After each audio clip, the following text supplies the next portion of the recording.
আসছি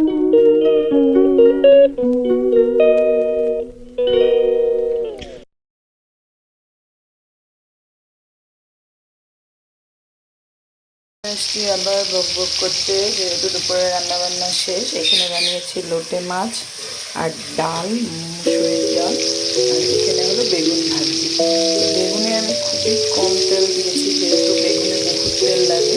তো আমি একটা ভিডিওতে দেখেছি যেহেতু ওরা বেগুন ভাজার আগে বেগুনটাকে অল্পক্ষণ আগে একটু লবণ আর জল দিয়ে ভিজিয়ে রেখেছিল। তো আমিও আজকে ওইটাই করেছি, লবণ আর জলে অল্প ভিজিয়ে রেখেছিলাম, তাহলে তেলটা কম অবজার্ভ হয়। যেহেতু বেগুনটা পঞ্চের মতন, তো জলটাতে একটু থাকলে জলটা অবজার্ভ করে, আর তেলটাও একটু অবজার্ভ কম করে। তাহলে এটাই আমি আজকে ইউজ করলাম। আমিও দেখি, এটা তো বেগুন ভাজার আগে বেগুনটাকে জলে ভিজিয়ে রেখেছিলাম কতক্ষণ লবণ দিয়ে। তো এখন তেলে দেওয়ার আগে একটু হলুদ মেখে নিয়েছি। তো দেখলাম কি ঠিক না হলে তো বেগুন ভাজার মধ্যে অনেকটাই তেল লাগে, কড়ার মধ্যে তেল দেওয়ার সঙ্গে সঙ্গে তেলটাকে বেগুনে খেয়ে নেয়। তো আজকে দেখলাম সেটা না। তো যাই হোক, টেকনিকটা ভালোই লাগলো। এটা আমি একজনের ভিডিওতে ব্লগে দেখেছিলাম। তো আমি হয়তো আগেও অনেকজনে জানে, কিন্তু আমি জানতাম না জিনিসটা। তো আমি এটা নতুন শিখলাম।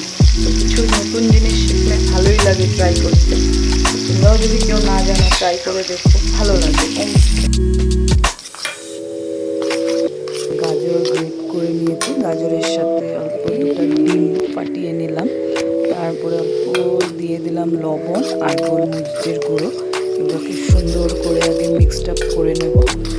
তারপর মিক্সড আপ হচ্ছে না কেন কি আমার হাতে ক্যামেরা আর এক হাতে এসে, তো ক্যামেরাটা রেখে নিলাম, মোবাইলটা রেখে সুন্দর করে মিক্সড আপ করে নিলাম। মিক্সড আপ করে বেসটা বানিয়ে সুন্দর করে এখন তাওয়াতে দিয়ে নেব।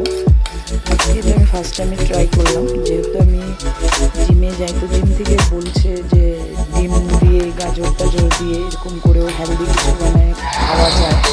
তার মধ্যে আমি কিছু কিছু ভিডিওতেও দেখি।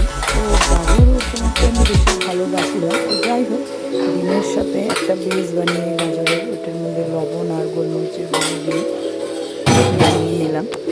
যাই হোক, দেখতে তো খুব ইয়াম্মি আর কালারফুল লাগছে। তারপরে দেখি খাওয়ার পরে কীরকম লাগবে।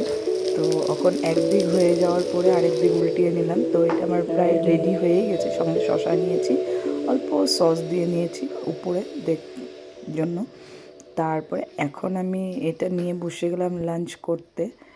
তো আমার এটা গাজর এগ পিৎজা বলতে পারো, পুরো শেপটা পিৎজার মতনই লাগতেছিল আর দেখতেও খুব ইয়াম্মি। এখন খেয়ে দেখি, আর খাওয়ার পরে তো জাস্ট টু গুড, এত টেস্টি হয়েছে মানে বলার মতন না। এটা কিন্তু বাচ্চাদের টিফিনও দেওয়া যায়, ওরা টিফিনেও নিয়ে যেতে পারে পিৎজা বলে। খুবই টেস্টি হয়েছে, মানে কি বলবো, যারা খাওনি তো বানিয়ে খাও। ওম সাইরাম।